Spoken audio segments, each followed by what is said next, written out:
Rumusan masalah topik utama dalam presentasi ini antara lain pengertian distribusi pembiayaan syariah, prinsip-prinsip distribusi lembaga keuangan syariah, dan jenis-jenis pembiayaan syariah. Pengertian distribusi pembiayaan syariah. Distribusi lembaga keuangan syariah adalah pemberian atau penyaluran dana kepada yang membutuhkan, baik dalam jumlah yang kecil maupun besar, dengan tidak melanggar aturan-aturan dari sumber yang mutlak, yaitu Al-Quran dan Hadis. Lembaga keuangan syariah dalam pendistribusiannya tidak mengenal bunga seperti pada lembaga keuangan konvensional. Sebagai contoh dapat dilihat pada transaksi pembiayaan bagi dunia usaha yang membutuhkan. Ciri-ciri lembaga keuangan syariah dari hal-hal berikut. Yang pertama, dalam menerima titipan dana investasi, lembaga keuangan syariah harus sesuai dengan fatwa Dewan Pengawas Syariah. Yang kedua, hubungan antara investor, penyimpan dana, pengguna dana, dan lembaga keuangan syariah sebagai intermediary institution berdasarkan kemitraan, bukan hubungan debitur-debitur. Yang ketiga, bisnis lembaga keuangan syariah bukan hanya berdasarkan profit oriented, tetapi juga falah oriented, yakni kemakmuran di dunia dan kebahagiaan di akhirat. Yang keempat, konsep yang digunakan dalam transaksi lembaga syariah berdasarkan prinsip kemitraan bagi hasil jual beli atau sewa menyewa guna transaksi komersial dan pinjam meminjam guna transaksi sosial. Yang kelima, lembaga keuangan syariah hanya melakukan investasi yang halal dan tidak menimbulkan kemudaratan serta tidak merugikan syiar Islam. Prinsip-prinsip distribusi. Berdasarkan Fatwa Dewan Syariah Nasional tentang prinsip distribusi hasil usaha dalam lembaga keuangan syariah menetapkan beberapa poin antara lain, pada dasarnya lembaga keuangan syariah boleh menggunakan prinsip bagi hasil maupun bagi untung dalam pembagian hasil usaha dengan mitra nasabahnya. Jenis-jenis distribusi lembaga keuangan syariah sebagaimana dalam Fatwa Dewan Syariah Nasional menyebutkan ada dua jenis distribusi, antara lain prinsip bagi hasil. Dalam distribusi berdasarkan prinsip bagi hasil, ada beberapa hal yang perlu diketahui seperti pendapatan operasional utama adalah pendapatan dari penyaluran dana pada investasi yang dibenarkan syariah, yaitu pendapatan penyaluran dana prinsip jual beli bagi hasil dan prinsip sewa. Yang kedua, hak pihak ketiga atas bagi hasil investasi tidak terikat. Hak pihak ketiga atas bagi hasil investasi tidak terikat merupakan porsi bagi hasil dari hasil usaha, pendapatan yang diserahkan oleh bank syariah kepada pemilik dana. Mudharabah, mutalak atau investasi tidak terikat. Yang ketiga, pendapatan operasi syariah lainnya adalah pendapatan yang hasil transaksi jual beli. Beban operasional syariah. Beban operasional bank syariah dihitung berdasarkan penjumlahan dari total beban bagi hasil dan total beban operasional lainnya. Prinsip bagi untung.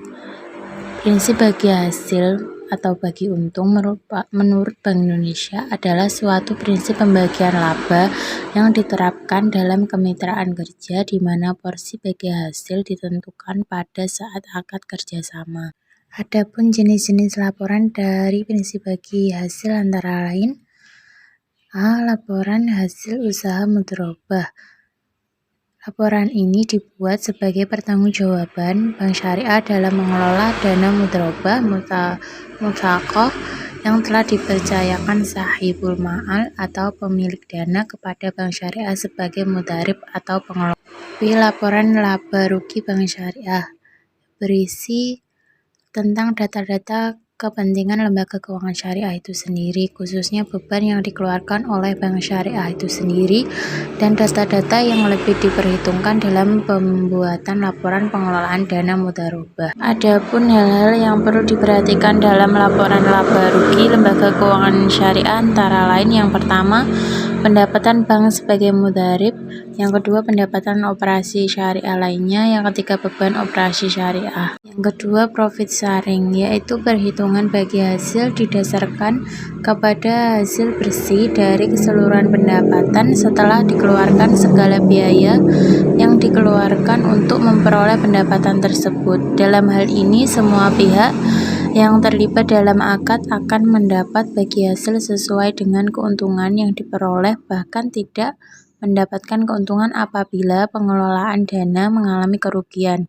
Di sini unsur keadilan dalam berusaha betul-betul diterapkan. Sebelum memperhitungkan biaya operasional yang ditanggung oleh, biasanya pendapatan yang didistribusikan hanyalah pendapatan atas investasi dana dan tidak termasuk pendapatan VE atau komisi atau jasa-jasa yang diberikan oleh bank, karena pendapatan tersebut pertama harus dialokasikan untuk mendukung biaya operasional.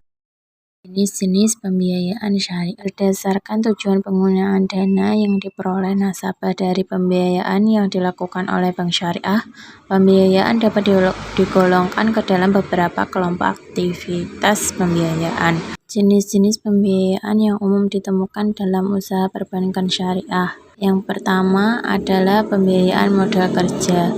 Secara umum yang dimaksud pembiayaan modal kerja syariah adalah pembiayaan jangka pendek yang diberikan kepada perusahaan untuk membiayai kebutuhan modal kerja usahanya berdasarkan prinsip-prinsip syariah. Unsur modal kerja sendiri terdiri dari komponen-komponen liquid seperti cash, piutang dagang atau receivable, dan persediaan atau inventory yang umumnya terdiri dari persediaan bahan baku raw material, persediaan barang dalam proses work in process, dan persediaan barang jadi.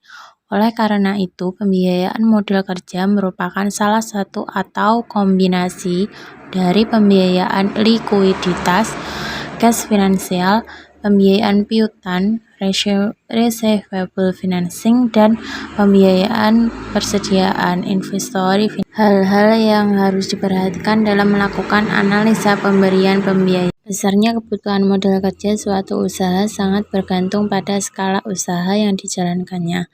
Karena semakin besar skala usaha yang dijalankan, kebutuhan modal kerja semakin besar. Berdasarkan akad yang digunakan dalam produk pembiayaan syariah, jenis pembiayaan modal kerja antara lain pembiayaan modal kerja mudharabah, pembiayaan modal kerja istighna, pembiayaan modal kerja salam, dan pembiayaan modal kerja mudharabah, dan pembiayaan modal kerja ijarah. Dalam melakukan penetapan akad pembiayaan modal kerja syariah, proses analisis yang dilakukan seperti dilihat dari bank adalah jenis proyek yang akan dibiayai tersebut apakah memiliki kontrak atau belum. Jika proyek tersebut memiliki kontrak, hal yang harus diperhatikan adalah apakah proyek tersebut untuk pembiayaan konstruksi atau untuk pengadaan barang. Untuk biaya konstruksi, maka akan diperlakukan pembiayaan istighna. Namun jika bukan untuk pembiayaan konstruksi tetapi untuk pengadaan barang, maka pembiayaan yang dilakukan adalah pembiayaan mudharabah. Jika proyek tersebut tidak untuk pembiayaan konstruksi ataupun pengadaan barang, maka bank tidak layak untuk memberikan pembiayaan. Dalam hal proyek tersebut tidak didasari kontrak, maka hal selanjutnya yang harus dilihat oleh bank adalah apakah proyek tersebut untuk pembelian atau penyewaan barang. Untuk penyewaan barang yang dipergunakan adalah akad ijarah, sedangkan jika untuk pembelian barang yang digunakan adalah akad mudharabah atau istighna. Jadi kesimpulannya, distribusi lembaga keuangan syariah adalah proses penyaluran dana dari masyarakat ke bank atau dari bank ke masyarakat yang kemudian dikelola oleh masyarakat atau bank atas dana tersebut dengan baik dengan tidak melanggar prinsip-prinsip syariah dari Al-Quran dan hasil fatwa Dewan Pengawas Syariah. Lembaga keuangan syariah memiliki dua jenis prinsip distribusi antara lain prinsip bagi untung dan prinsip bagi